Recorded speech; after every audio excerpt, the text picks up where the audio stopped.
Welcome to another episode of Sensible Reactions. Yes, it's PJ Day, Spirit Week. Yes, go. Uh, Dang it. Go see goats. Capricorn, in case you didn't get the reference. Anyway, we are back with another psychology crash course. We are on 13. If I'm not mistaken, let's double check. Yes, we are on 13. And we are going to continue this series, and I'll just keep rocking till the wheels fall off, honey. I've been gone. I went on summer vacation, if you will. So, yeah, I was not in class. But during this time, I've had a lot of time to reflect. And, baby, we on the roll, all right? We're keeping it moving, keeping it going. Excuse me, to catch me live, which right now I am live on Twitch. For you to catch me live, go to the link below in the description. Catch up also on old content, on recent streams rather. And I need to start clipping on here so y'all can see. But in the meantime, just tap in, come follow, and of course hit the notification bell so you do not miss anything. All right. And we're gonna go ahead and get into the video. And our first one is how we make memories. Oh, ironically, goodness, every time it's crazy. For me personally, what's been going on lately, I have been reminiscing, thinking about memories, thinking about things, just from the past, man. Good times, not so good times, and just reflecting. Honestly, I've just been reflecting on life, and it's been a good thing though, a great experience. Like nothing horrible has come up. You know what I mean? It's just life is life. You know, you just learn to be grateful, bro, for every day. You know what I'm saying? Even when it's not going your way, because I've had some hiccups, but it's okay. It's just slow it down and keep it going. You know what I mean? Also, let me address me looking orange. It is what it is. I've tried. I've worked on it as much as I can. I mean, I am light skinned. I'm not this orange. But yeah, okay. We're gonna get it together. Don't worry, we're gonna get it together. But anyway, let's go ahead and get into the video because I'm tired of doing OD talking right now. All right, how we make memories, baby. Let's see. I wonder they're gonna also tell us how to forget a memory, okay? Clive Waring was playing the piano alone in his room. When his wife came into the room, he immediately leapt up and embraced her with joyful enthusiasm. A minute later, she slipped out to grab a glass of water, and when she returned, he gave her that same bright greeting as if she'd been gone for days. And then he did it again and again. Clive was an accomplished London musician until in 1985, at the age of 47, he contracted a rare herpes encephalitis virus that ravaged his central nervous system. Since then, he's been unable to remember almost any of his past or to make new memories. His wife is... You know, I really broke it down to a science. Baby, these nerves hold a lot of data. And I watched, is it War of Two Worlds, both worlds, whatever. It makes me think about that also. Just how we are a database. Like we are literally a data center. You know what I'm saying? And our nerves, and of course they duplicate, or they use technology in reference to us, you know what I'm saying, in our system, and also in connection with nature and nature's systems. So it's always very wild to think about, but at the same time, once you kind of watch more and more of this content, you just really notice just how much the nervous system is responsible for so much, and more than a lot of people would think, you know. But it's definitely a database. is the only person he recognizes, but he can never recall the last time he saw her. This may be the most profound case of extreme and chronic amnesia ever recorded. Our memory helps make us who we are, whether recognizing loved ones, recalling past joys, or just remembering how to walk and talk and fry an egg. Memory is the chain that connects our past to our present. If it breaks, we're left untethered, incapable of leaving the present moment and unable to embrace the future. But memory isn't an all or nothing thing, of course. Waring can't remember any details about his personal past, but he still remembers how to speak English and get dressed and play the piano. Some memories you process automatically, and they are stored differently than your more personal or factual memories, like your first kiss, or how to recite pi to 12 places, or who won the Peloponnesian War. Speaking of ancient Greeks, and to help demonstrate what I'm talking about, I want you to have a look at our Spartan friend here and remember his name, because we're going to be testing your memory in just a minute. Boom, boom, boom, boom, boom. See how that one goes. And get. Technically, memory is learning that has persisted over time, information that has been stored and in many cases can be recalled. Except, of course, during the exam, our memories are typically accessed in 3 different ways: through recall, recognition, and relearning. And if you think about all the different kinds of tests you've taken in school, they're all actually designed to size up how you access stored information in these ways. Like, recall is how you reach back into your mind and bring up information just as you do in fill-in-the-blank tests. So if I say blank... And then also, is it looking to the left? It's looking one way, I think they said, when you think you're like looking up to the left, and there's like another way if you're lying, supposed to be. Is the capital of Greece, your brain hopefully would just recall the answer as Athens. Recognition, meanwhile, is more like the multiple choice test. You only need to identify old information when presented with it, as in which of the following was not an ancient city in Greece: Athens, Marathon, Pompeii, or Sparta. And relearning is sort of like refreshing or reinforcing old information. So when you study for a final exam, you relearn things you half forgot more easily than you did when you were first learning them, like, say, a basic timeline of the Greek Empire. But how? How does all of that data that we're exposed to all the time, every day, become memory? Well, in the late 1960s, American psychologists Richard Atkinson and Richard Schifrin figured out enough about the process of memory formation to break it down into 3 stages. First, it's encoded into the brain, then stored for future use, and then eventually retrieved. Sounds simple, but by now you've figured out that just because you take a lot of stuff about your mind for granted doesn't mean that it is not complicated. By Atkinson and Schifrin's model, we first record things we want to remember as an immediate but fleeting sensory memory. Think back to the image I showed you a minute ago. You remember his name? If you do, it's because you successfully managed to shuffle it into your short-term memory, where you probably encoded it through rehearsal. This is how you briefly remember something like a password or phone number. Like, hey Tommy, what's Jenny's number?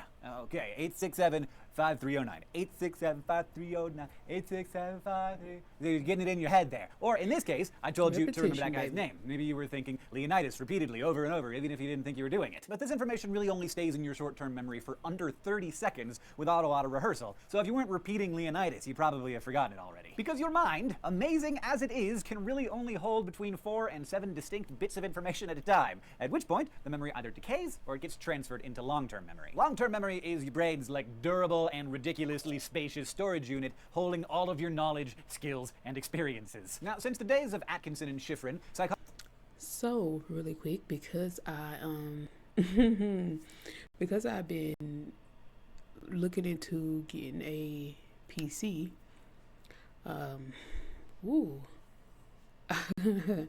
I've been learning about computer components. So it just made me think about RAM as short-term memory. And every time you shut down the computer, it restarts. And hard drive is where all of the information is stored.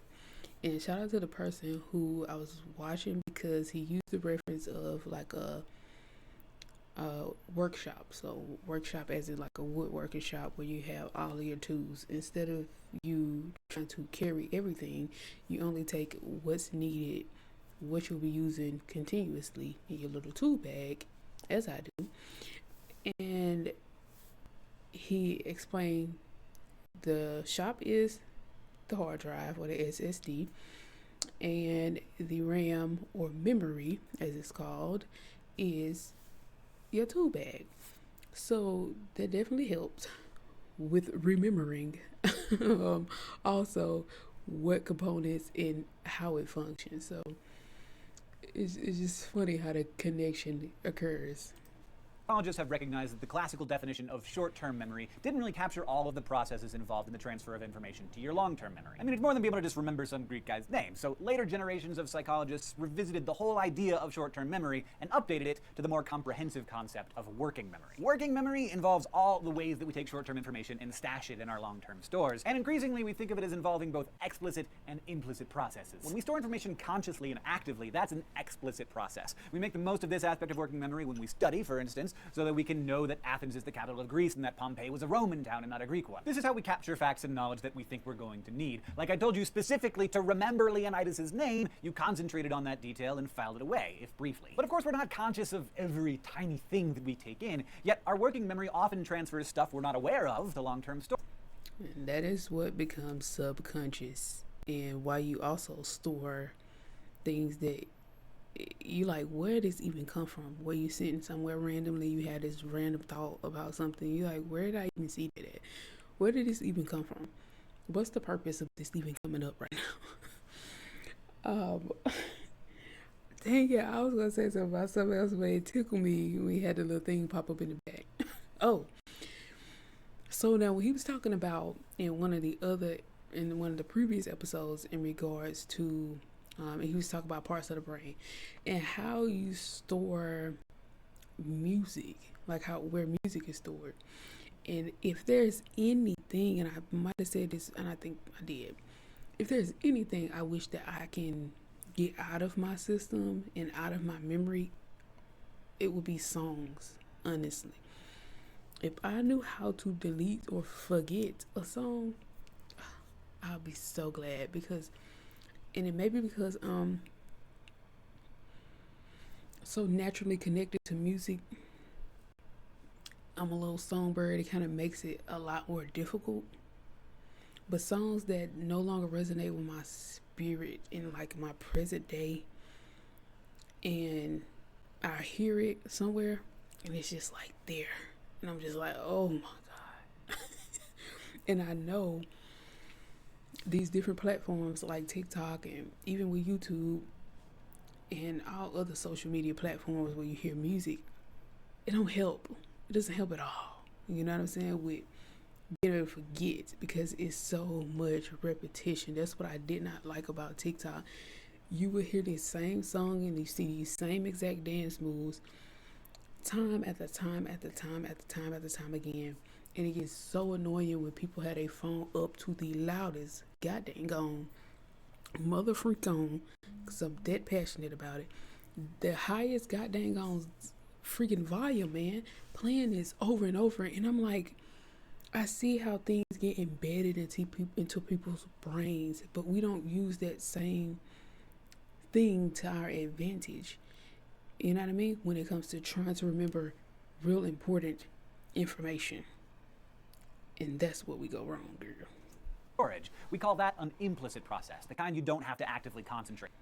We're not aware of to long-term storage. We call that an implicit process, the kind you don't have to actively concentrate on. A good example might be classically conditioned associations, like if you get all sweaty and nervous at the dentist because you had a root canal last year. You don't need to pull up that file on the last time you got your face drilled on to think, well, oral surgery, not my favorite. Instead, implicit processes cover all that stuff automatically. This kind of automatic processing is hard to shut off. Unless you've got something unusual going on in your brain, you might not have much choice but to learn this way, like how you learned how to not put your hand into a fire. That learning would have happened pretty much automatically as soon as you first yanked your hand away from an open flame. Whether those things are lodged in there explicitly or implicitly or both, there are also different kinds of long-term memory. For instance, procedural memory refers to how we remember to do things like riding a bike or reading. It's effortful to learn at first, but eventually you can do it without thinking about it. Long-term memory can also be episodic, tied to specific episodes of your life. Like, remember that time that Bernice fell out of her chair at chemistry and everybody started laughing uncontrollably? Man, good times. There are other types of long-term memory too, and we're continually learning more about the biology and psychology of the whole complex phenomenon. For instance, while Clive Waring's episodic memories, among others, seem to be deeply affected, his procedural memories for things seem to be in one piece. This has to do with neuroanatomy that we do not have time to explore here and that we don't yet fully understand. Waring and others have a lot to teach us about the different types of long-term memory storage. Now, for healthy memories, there are lots of little tricks you can use to help remember information. Mnemonics, for one, help with memorization, and I'm sure you know a few that take the form of acronyms. Roy G. for information. Mnemonics. I've heard this term before.